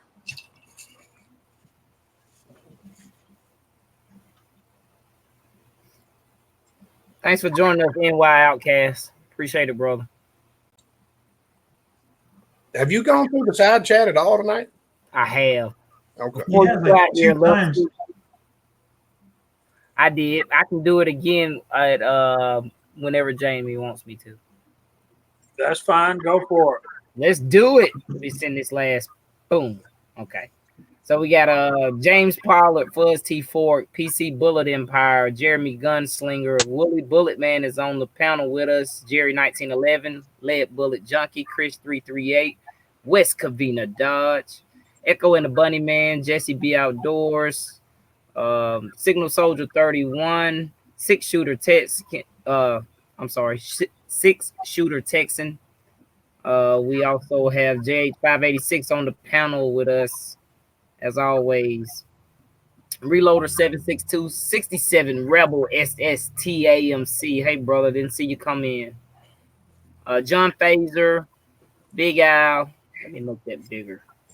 Okay. Charles Irby, Vanessa Kitty.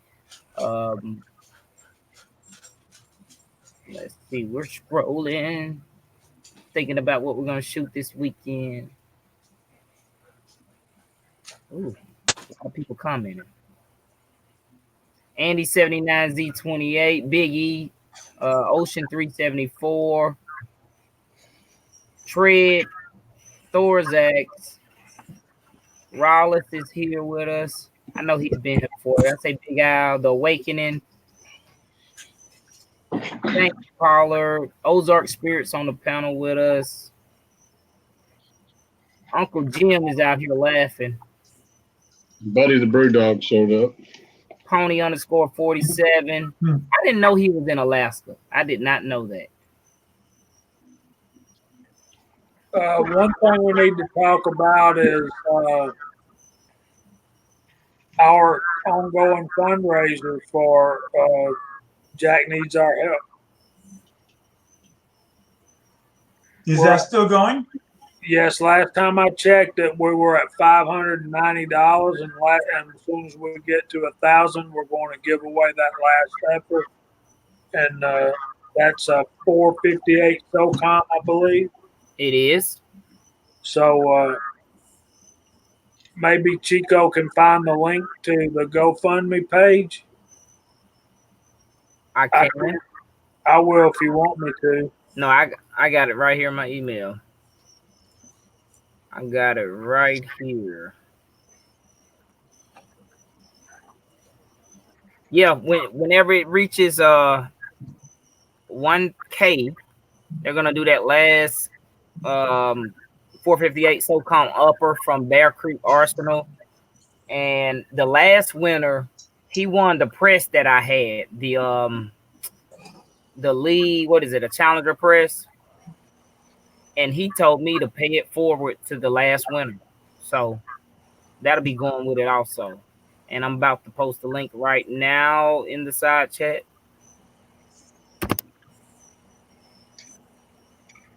Oops, too long. That's what she said. Oh, damn. Sorry. That's all good, buddy. 67 Rebel SST. Well, you can answer if you want. Johnny's really a great video on. Where was it? 67. Hey, Jamie, on these Chromebooks, how do you copy something? Do you have to use a mouse? It's a little more difficult if you don't have a mouse plugged in. You can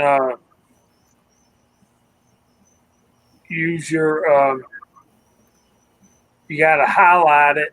You kind of have to hold the bottom left-hand side of the touchpad down, and then move your other finger over it to highlight it, and then hit Control C will copy it, Right. and Control V will paste it. Right. Okay. Chico, we never got that link, buddy. I know. Oh. I'm pulling it back up. Sorry. Here we go. Thanks for that, Kenny. Marvin. I didn't see it. Oh, he's saying he has the parts, but doesn't have the time. I got you. Just posted it. Sorry, I had to change it. I had it too long. So yeah, that's it. It's at $5.90.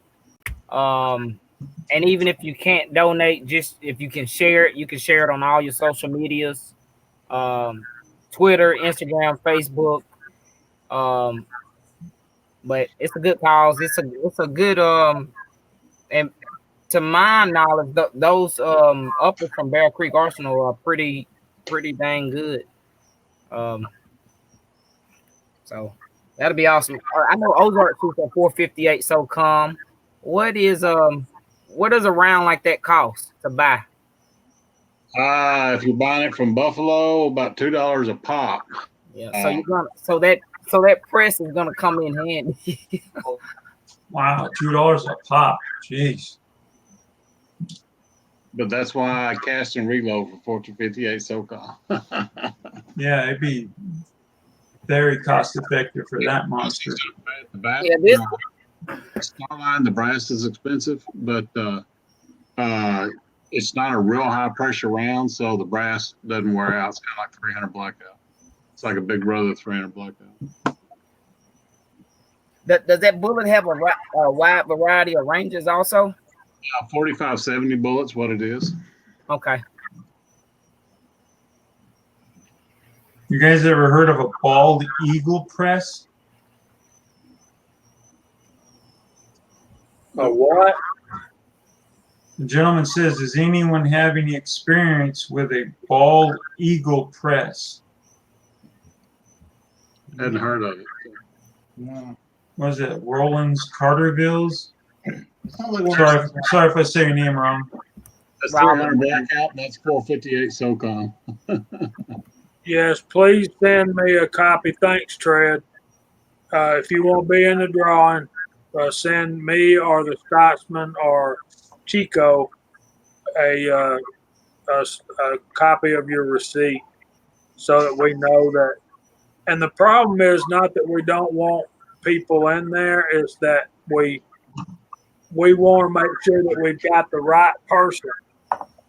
When you give like that, it's typically showing your real name, and unless you're James Pollard or Charles Irby or somebody like that, your name is not going to be.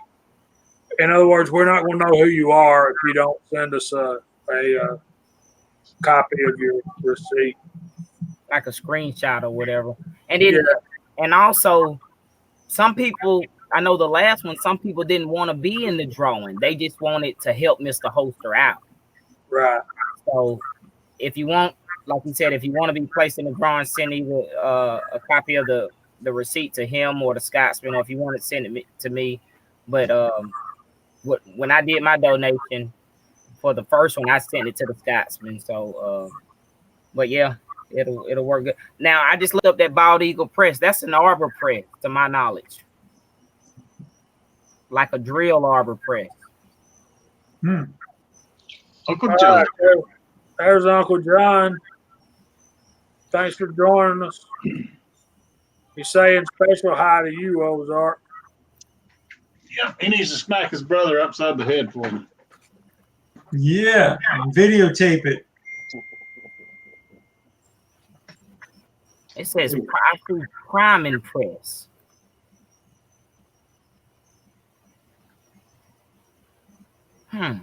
Interesting.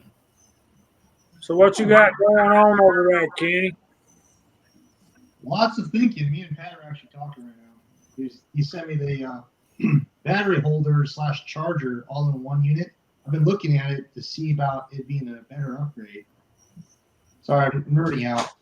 That's what I'm doing. I'm being Understand that. You have to make it yourself.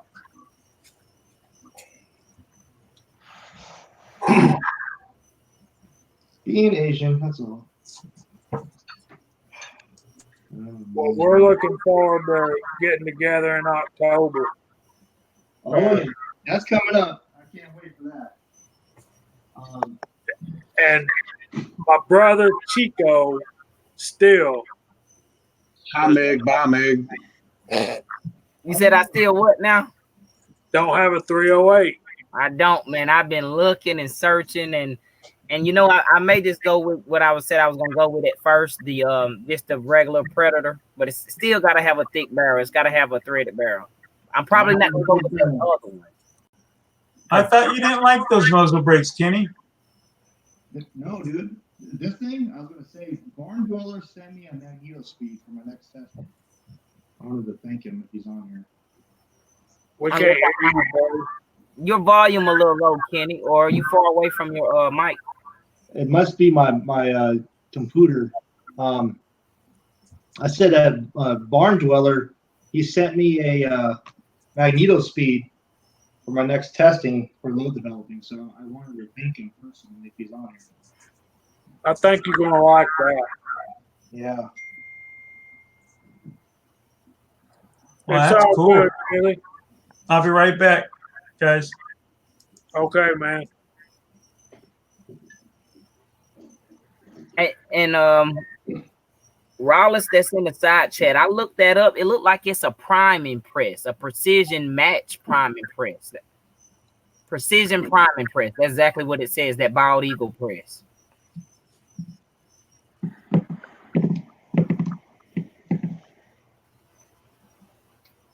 Let's see. Michael Signs. CDC in here. Apparently he is. Everybody's saying hey to him. Yep. Hey, CDC Outdoors. He snuck Hey, in. buddy. Yeah, he's doing a 308 series right now too. I think he's got a really good group going with that 4895.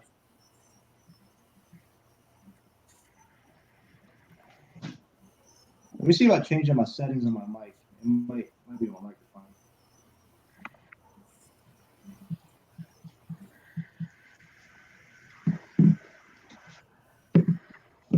Is it pretty low still or no?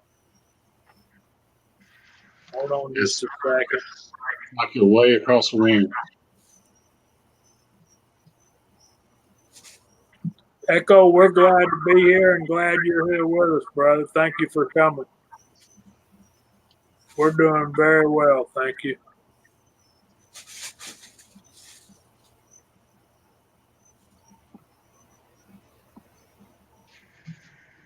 Wonder if this is any better. Is it working any better? That's better, Yeah. brother. Yeah, I can. Yeah, I turned it down thinking I was on Uncle Jim's live chat echoing, so it should be a lot better now. Okay. Did you see Lead Bullet Junkie there, Chico? Yeah, I seen him. Whew, bad echo now. Got you, brother. I think it should be in your email though. If you just search GoFund, he would search GoFundMe. Wasn't he, Jamie? Yeah, he should be. He should have got a receipt from him. Yeah, With me, and he could probably go back to the link and download and find it. and just you can just forward it either to Jamie or the Scotsman, or if you wanted to send it to me. Anybody who don't know, my email is always in my about section on my YouTube. So, or the Scotsman, I'll post his email. Where you guys can send the links. He said, you know what? Thor made a good point, and I've been doing that, and I'm probably gonna go tomorrow to look at a couple not say specialty pawn shops, but a couple moms and pops pawn shops. Because Kenny told me that right there, that Remington 700, an old one. I've been looking, but people don't want to let them go down here. Jamie will tell you about that. Yeah, 700s are prized down here. We live in Redneckville. 30 South Redneckville. 30-06 heaven. Yeah, and 3030 Love World. He said tack drivers. Yeah, I've had a couple people tell me that, and but I still got a few more country pawn shops I can go to and probably persuade them or something. I don't know. Maybe try to work my magic on them or something. Look on Gunbroker. You can find them. Oh yeah, Gunbroker is the way to go. For those, he said the ones made in the 90s. Yeah, well, you can search right then and there. I'm gonna do that. Says we live in. Real, Charlie says. Willie bumped out on us. Michael, I'm excited for you, buddy. Welcome to 30-30 land. Big Al says grab a gun. And he also said this. Let me get up here. There you go. You guys with 700 need to be aware that in the past, the 700s have had issues with if you pull the trigger with the safety on, when you let the safety off, the gun will discharge. There's been people die. Rule number 1, don't pull the trigger until you're ready to shoot what's downrange, right? Oh, Right. that's what they had that recall on, isn't it? But that was like 2 That was years like in the 90s or something like that. I remember that. That was way like young. 2015 through 2017, something like that. Yeah.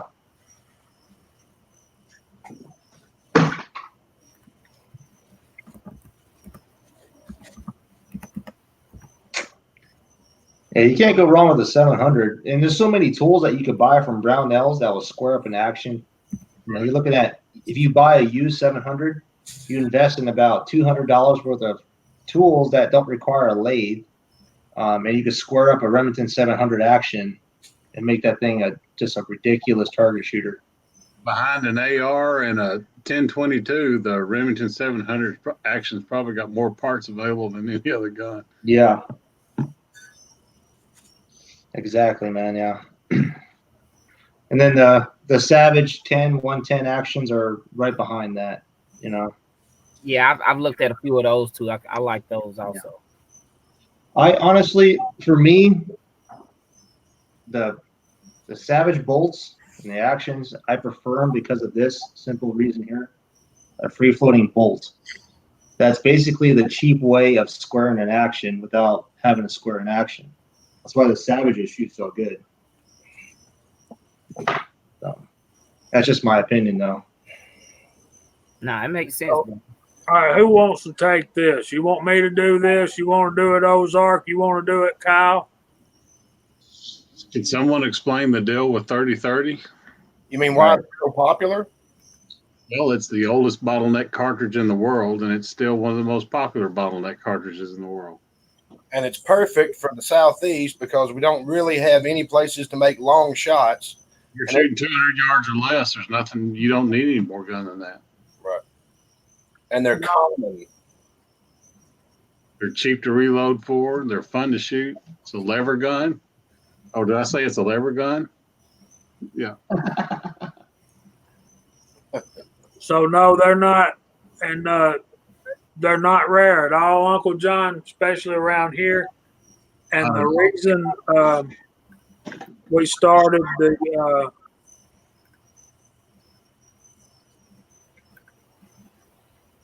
the reason we started the series is because there's a lot of them just sitting back in people's closets that have been forgotten about over the years, with them buying their 6.5 Creedmoors and their 308s and all that long distance stuff. The one that gets me is the 300 Blackout. I know all you guys love 300 Blackout, but 3030's been doing the same thing better for 120 years. So 300 Blackout's my favorite because I own a can. That's why. You yeah, somebody's 30 in my gun bag, Jamie. I know. And there's nothing wrong with 300 Blackout. It's just I don't have one, so you know. That's what's the problem. I have a 44 Magnum either, so those are two things I got to work on. I showed up at the gun range when me and Jamie were going to go shooting, and I just hop out of the car with a little bag, And he goes, I thought you was bringing your 300 blackout. I said, I did. He goes, you fitted in that? Yep, my pistol's got a 10-inch barrel on it. Hey, now let me ask y'all about this this Remington 700. What who said that about it going off? Did they issue a recall on all those affected models, like based on their serial numbers or something? Well, see, that was the problem. Is Remington didn't want to admit that there was a problem with it, Yep. and they avoided doing the recall for several years, and several more people got killed because of it. Yeah, I would imagine that they had to pay out a lot based on their maybe incompetence of during that time period that they had some unsafe weapons. Yeah, that. I just like to know before I go look, but I'm gonna look it up after this to find out. I'm sure there's probably a range of serial numbers that could possibly been affected, and I'm sure it can be fixed. You know, probably it's something with the safety, right? So they probably their things have a crossbolt safety on it. I don't think so. I don't think so. I think it was a side on the side of the receiver. Yeah. Kind of like the Savage Axis are now. Kenny, do you know anything about that? I know that you had a recall. I mean, that doesn't mean that everybody sent it in. You know, there's probably private cells. You just got to go and talk the lever and check it yourself. You know, that'd be the only thing I could think of. But honestly, the older Remington 700s, if you find one in the late 80s, they're probably like, that's supposed to be the holy grail for 700s. That's when everything was built pretty good, 70s and 80s. But regardless, any 700, as of today, even though they have quality problems, there's still a pretty good action, and you could just do a lot of stuff with it. So, thanks, Big Al. He told me what to look for. Yeah, okay. I'm definitely gonna find out.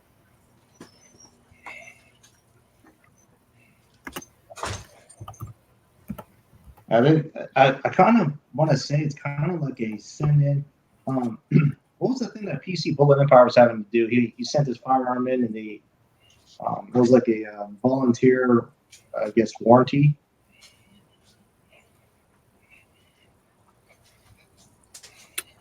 I believe you're right there, Mr. Andy. But you usually are. And I screenshot that stuff like that. That good information. Yeah, they said something with the triggers. They had an issue with the triggers. Okay. Ooh, millions. Lead mining ink twist was to answer your question. You know, you're probably going to replace the trigger anyway. Right. Just saying, if you're going to make it a target rifle. There's a lot of triggers out there available. I don't know, man. So, Thorzax, I guess that'd be your issue with the Ruger M77s. That's enough, buddy. That's enough. Yeah. Big E says even the fixed guns have had some issues. Right. Yeah, I mean, the one thing I could say about the Savages is I don't like that safety blade. I got used to it. It's it kind of feels like a 2-stage trigger now. So when I first got it, that was one thing I could complain. But the triggers are pretty light. You could work them down to like just under a pound if you wanted to, just by spring kits. And they also have a bolt lift kit. I don't know if you guys ever heard of that, where basically you modify the spring, your firing pin spring, and you put a bearing in between. And what that does, it allows you to have a little lighter bolt lift. So there's a lot of target shooters that do that. Yeah, I can see where that would be handy. Yeah. I think most of the competitive shooting world, I think on that long range stuff, I think most all of them use either those expensive custom built rifles or some sort of a variant of a Remington. Yeah, that's kind of where I draw the line, where you can still compete and be really competitive against those type of folks that have thousands of dollars on the rifle. And obviously, you can see it with the rifles I'm building. It doesn't. It's the same thing. You get the same dynamics. You got a rifle that's sturdy and rigid. You just find an action that's sturdy and rigid and square it up. It's like I did with that Mossberg 100 ATR. The fact that that action itself has got more meat and bearing surface than the Remington 700. That's why I picked that action. And there is quite a bit of aftermarket parts for it too. But, Absolutely. I think what you're getting at, Ken, is you can spend as much as you want to on the rifle, but if you can't shoot, you can't shoot. exactly, man. You gotta, yeah. The way I see it is start with what you got, and then get to the limit. Find the limit on that rifle. Find the limit yourself, and then you're gonna know where you need to invest your money in. You know, be it a new rifle or a better scope or whatever it is. There's a lot of folks that I see all the time that buy these ridiculous expensive rifles, and then they go to a long range shooting training course and they don't know where to start. You know. Here's a very funny one. Yeah. What rifle is that, Big E?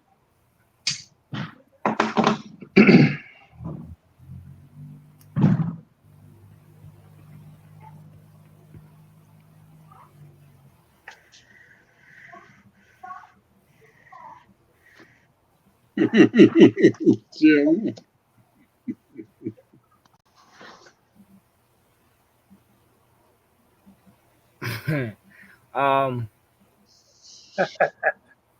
Apparently this has been going on since 1948. Yeah, it's an ongoing issue. They yeah, I had to look, and it's not just 700. It's a lot of Remington models. So It's a Winchester Model 70. Move on. yeah. But wow, yeah, they settled. They had a suit in 2010 that they kind of owned up to it and said they were replacing all the triggers. But it's some memos from the 1940s that I guess the installers or the people working at the factory said it was a unsafe condition. Damn. Well, as always, keep it safe, pointed at a safe direction. You know, you guys and girls know about gun safety. I hope you do so. But good information. I never knew it was that many. So Harold, I'll be right back. I got a phone call. Okay. cool, bro.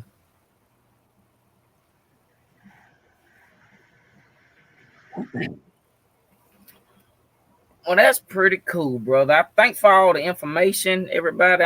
Yeah, see, now I'm torn between other stuff. Now I got to look at some Savages now.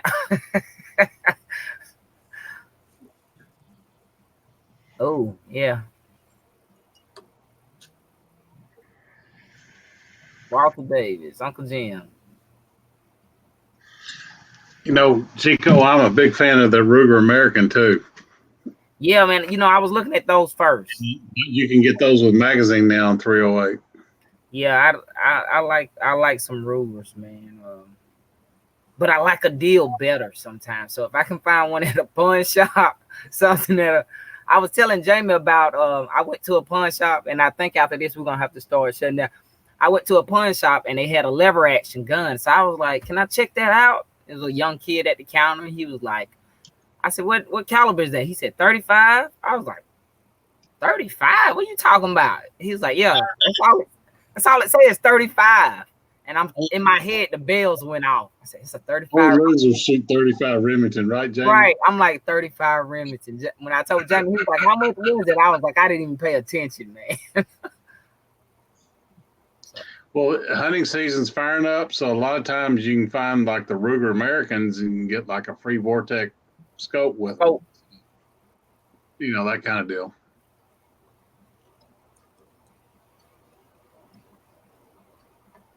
Yeah.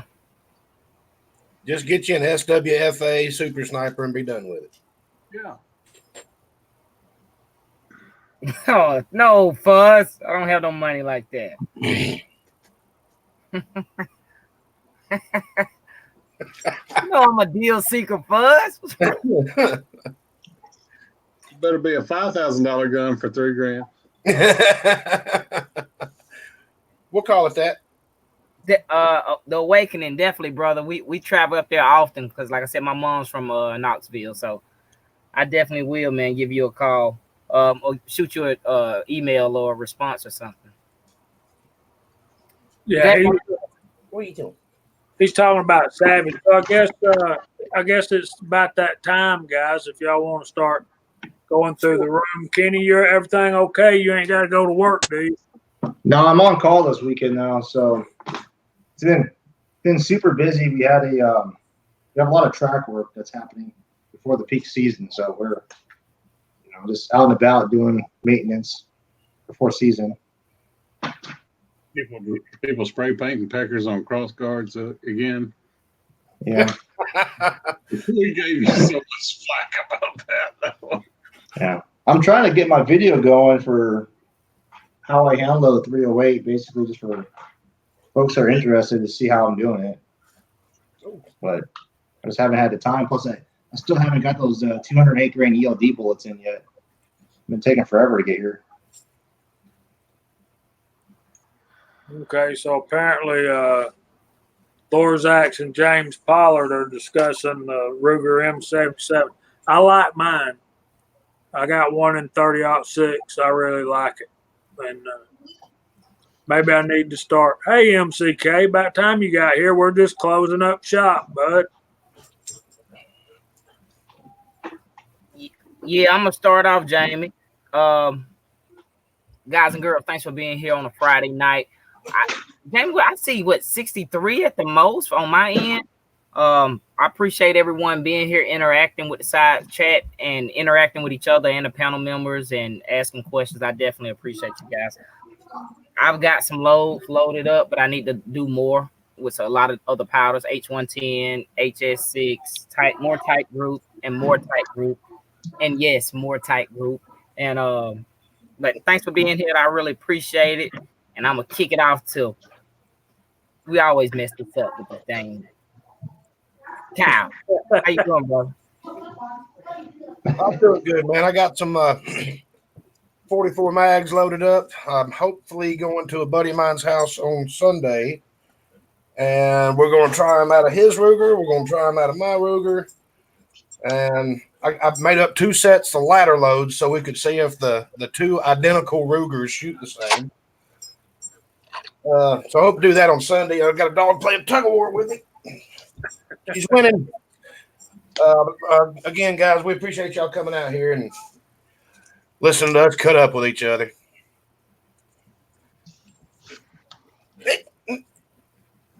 Okay, man. I'm surprised you didn't have to go get the kid from the dance, but I'm glad you didn't. Well, that's not till 11 o'clock. Okay. All right. So, Mr. Ozark, you got anything upcoming we need to know about? Oh, not anything big. I can, on my special depredation hunt, I can start hunting with deer with modern rifles tomorrow, but I don't have my crap together for that. Me and the boys are going to say goodbye to Susie tomorrow. We got our headstone place. So everybody give us a pat on the back for that. Y'all, thanks for having me on. I really do appreciate it. God bless you, sir. Anytime, brother. We know we love you, man. Jamie, did you read Fuzz's question? Yeah, I'm thinking September of 2020. I'm hoping it'll be a little cooler up in the mountains than it is right now. Maybe we can do May or April. December, January. Man, it's just been so hot for so long. We had 32 days in a row we set temperature records or something? Yeah, and it's not rained to speak of since we were on that trip. Kyle brought up a good point last night when we were Jerry, that's the exact weekend ours starts, and that's the weekend we're going to be doing something together. So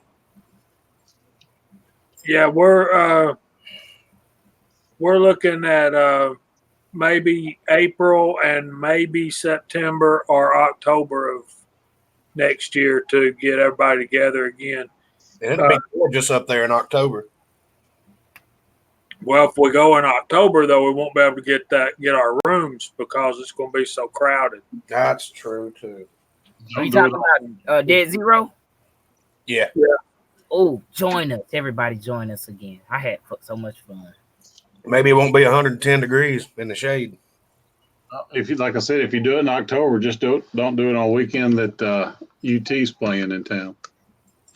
Oh, we're nowhere near Knoxville, sir. Okay. So, Ozark, are you thinking of doing a video about that red dot you were talking about earlier?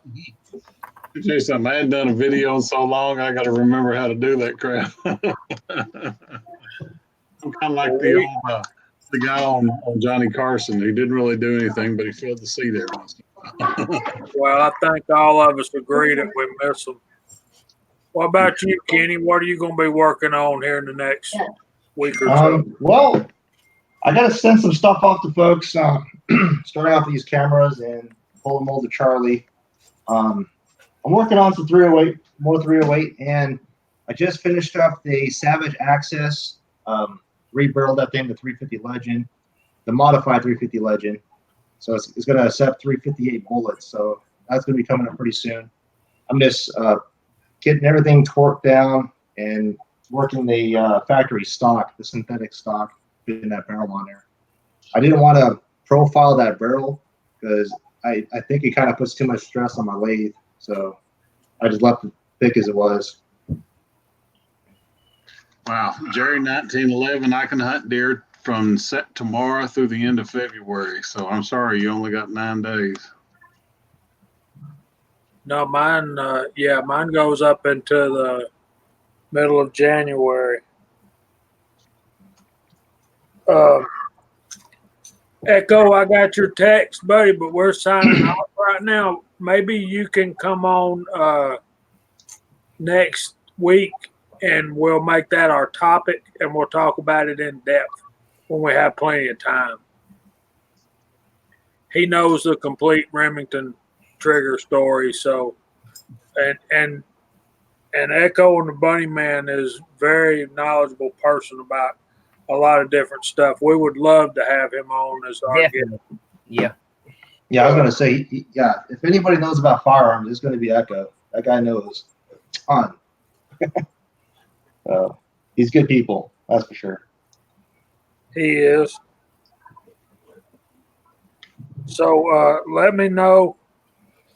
I'm writing you a text right now. So let me know. We would love to have you be on, and we'll talk about that and maybe talk about safety type issues. Not just that. Maybe we can. I'm sure there's plenty of more because some of the guys we're talking about. The Rugers were having the same issues back in the 80s. Yep, I definitely. Yeah, I think a lot of it though came with folks trying to DIY home gunsmith or trigger jobs. That's one thing. If you want a reliable gun, you don't mess with the trigger springs unless you really have to. You know. That's what I think. So a lot of folks have these raced out looking Glocks and they're using it as a daily carry. The first thing they brag about is about their Zeb triggers. And I'm like, reliability ain't there for you, bud. I can tell you that right now. Yeah. So I hadn't seen him come back yet. Maybe he can come on. I'll get in touch with him. And I've got a 30-30 video coming out here in this week coming up. I got some 270 stuff done. And so I'm looking forward to getting that up for y'all. And as always, we appreciate everybody coming in and visiting with us tonight. We had 63 at one point. Y'all check out Uncle Jim tomorrow night and check out Foreign and Domestic on Sunday night. And go to these guys on the panel, sub their channels if you're not. And remember, Jack needs our help. Chico put the link out there earlier so you can be able to find it, but it's pretty easy. It's GoFundMe. Jack needs our help. So thanks again. Anybody else got anything they want to say? Thanks for being here. I'm gonna post that link again. Anyone want it? Didn't see it. I did it again. So yeah, thanks, man. I appreciate everyone being here with us. That is it from the Dirty South. God I want bless to you. say it's always a blessing to be on here and just to hear God's word. It actually does help. To me, it makes me happy just to see gun channels out there not afraid to speak the word of God. And as we know, we have folks out there that I've been praying for. Jamie, I hope your dad gets better, and folks with that are struggling that have not mentioned or have mentioned, we're praying for your healing. Well, we appreciate it. My dad's doing much better thanks to our prayers from last week. And I think I just heard thunder rolling outside. That Wow. sounds good. No, that was two garbage trucks running into each other. All right, guys. Good night. We'll see y'all next week. God bless y'all. Night, everyone.